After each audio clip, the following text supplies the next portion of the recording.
আপনি কি জানেন পয়লা বৈশাখ, যেটা আমরা নতুন জামা পরে হালখাতা করে উদযাপন করি, তার পেছনে আছে প্রায় ১৫০০ বছরের ইতিহাস। হ্যাঁ, চলুন খুঁজি বাংলা নববর্ষের সেই ইতিহাস। নমস্কার, আমি তপজা, মাধ্যম পডকাস্টে আপনাদের স্বাগত। বাংলা নববর্ষ আসন্ন, তাই আজ আমরা ফিরে দেখব সেই নববর্ষের ইতিহাস। পয়লা বৈশাখ, বঙ্গাব্দের প্রথম দিন। কিভাবে শুরু হলো তার যাত্রা? কিভাবে হয় দিন গণনা? কবে শুরু হয়েছিল এই বাংলা সন? কে ছিলেন তার কারিগর? সমস্ত প্রশ্নের উত্তর জানব আজকের প্রতিবেদনে। পশ্চিমবঙ্গের হিন্দু পঞ্জিকা মতে কিন্তু রাত ১২টায় দিন শুরু হয় না। আমরা দিনের শুরু মানি সূর্য উদয় থেকে, সূর্যোদয় থেকে আবার পরের দিন সূর্যোদয় পর্যন্ত একদিন। চলুন যাই নববর্ষের উৎসের সন্ধানে। বঙ্গাব্দের প্রকৃত প্রবর্তক মহারাজ শশাঙ্ক, স্বাধীন বাংলার শাসক তিনি, হিন্দু রাজা শশাঙ্ক। জানা যায় রাজা শশাঙ্ক কাল গণনার ক্ষেত্রে সূর্য সিদ্ধান্ত পদ্ধতি চালু করেছিলেন। আমি বোধহয় আপনাদের মনের প্রশ্নটা আন্দাজ করতে পারছি।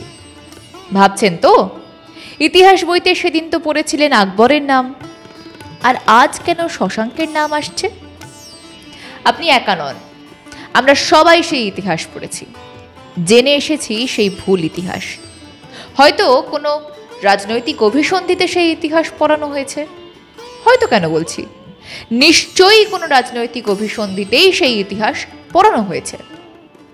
তাই নিজের জানার সঙ্গে আপনাদের জানানোটাও সমীচীন বলে মনে হলো, সেই জন্যেই এই আলোচনা। হাতের সামনে ক্যালকুলেটর থাকলে নিয়ে বসুন দেখি, জটিল বিষয়টা সহজ ভাষায় বলি।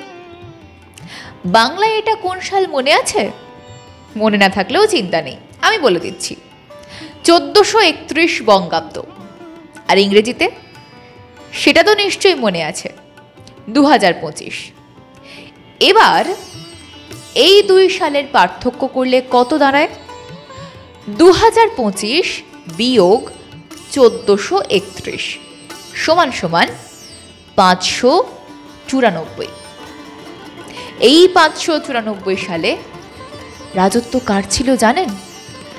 খোঁজ করলেই জানতে পারবেন, ছিল রাজা শশাঙ্কের রাজত্বকাল। ৫৯৩ খ্রিস্টাব্দে বঙ্গাব্দ চালুর বৈশাখের প্রথম দিনেই তার রাজ্যাভিষেক হয়েছিল। দিনটি ছিল সোমবার। আনুমানিক ৫৯০ থেকে ৬২৫ খ্রিস্টাব্দ ছিল শশাঙ্কের শাসনকাল। তার রাজ্যাভিষেকের দিন ছিল পয়লা বৈশাখ ৫৯৪ খ্রিস্টাব্দ, ১২ এপ্রিল সোমবার। পরবর্তীকালে পঞ্জিকার বিবর্তনের সঙ্গে সঙ্গে পয়লা বৈশাখ ১২ এপ্রিল বদলে এখন ১৫ এপ্রিল। এরপরেও বিশ্বাস হচ্ছে না? আচ্ছা বলুন তো, যদি আকবর বঙ্গাব্দের প্রতিষ্ঠাতা হন, তাহলে কাল গণনায় প্রায় ১০০০ বছরের পার্থক্য কেন রয়েছে? ইতিহাস বলছে বাংলার বুকে যে অজস্র ছোট ছোট রাজ্য ছিল, সেগুলোকে একত্রিত করে প্রথম স্বাধীন বাঙালি সাম্রাজ্য স্থাপন করে সিংহাসনে বসেন মহারাজ নরেন্দ্রাদিত্য শশাঙ্ক। রাজধানী ছিল আজকের মুর্শিদাবাদের কর্ণসুবর্ণতে। শশাঙ্কের অধীনে ছিল বাংলা, বিহার, উড়িষ্যা এবং অসমের বিস্তীর্ণ অঞ্চল। প্রথম বাঙালি সম্রাট শশাঙ্কের রাজ্যাভিষেক থেকেই বাঙালির নিজস্ব ক্যালেন্ডার বঙ্গাব্দর সূচনা। সুতরাং বাংলা নববর্ষের প্রবর্তক আকবর নন, শশাঙ্ক। তাই বঙ্গাব্দ প্রচলন এবং বাংলা নববর্ষের সঙ্গে ইসলামের যোগ, এই ভাবনা সম্পূর্ণভাবে বিভ্রান্তকর। ইতিহাসেও ভুল ব্যাখ্যাই আছে। হিন্দু রাজা শশাঙ্কের রাজত্বকাল চলাকালীন 593 খ্রিস্টাব্দে বঙ্গাব্দ শুরু হয়। 2025 থেকে হিসেব করলে কত দাঁড়াচ্ছে জানেন? 2025 বিয়োগ 593 সমান সমান 1432। সেই 1432 বঙ্গাব্দ আসন্ন। আর সম্রাট আকবরের শাসনকাল কত জানেন? 1556 থেকে 1608 খ্রিস্টাব্দ। বঙ্গাব্দ করলে খুব যদি ভুল না হই তাহলে 900 থেকে 1000 বঙ্গাব্দের মধ্যে দাঁড়ায়। অর্থাৎ সম্রাট আকবর বাংলা নববর্ষের প্রবর্তক, এই ধারণা সম্পূর্ণ ভুল এবং ভিত্তিহীন।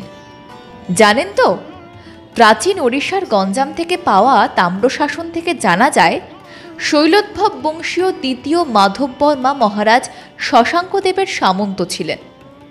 এই তাম্রশাসন মাধববর্মা 619 খ্রিস্টাব্দে লিখেছিলেন। সুতরাং 619 খ্রিস্টাব্দের আগেই শশাঙ্ক পূর্ব ভারতের রাজ্যপাটে অভিষিক্ত।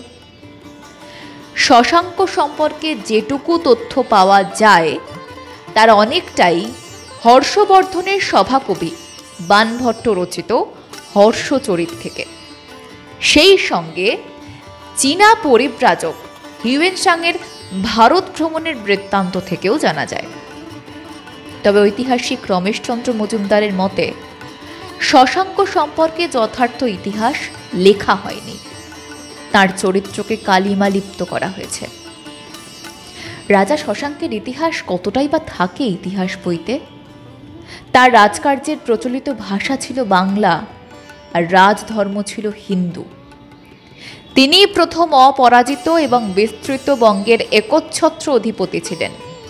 তিনি ছিলেন ধর্ম সংরক্ষক এবং পরম ধর্ম সহিষ্ণু। বাঙালি হিন্দু রাজাদের মধ্যে তিনি হলেন এক উজ্জ্বল জ্যোতিষ্ক।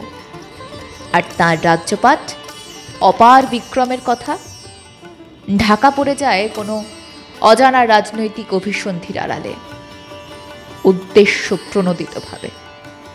তাই আজকের প্রতিবেদন, যা সত্যি জানায়, প্রমাণ রেখে সত্যি জানায়, সত্যি জানায় আমাদের দর্শকদের। কেমন লাগলো নববর্ষের এই প্রতিবেদন জানান আমাদের কমেন্ট বক্সে। সঙ্গে থাকুন, দেখতে থাকুন মাধ্যম।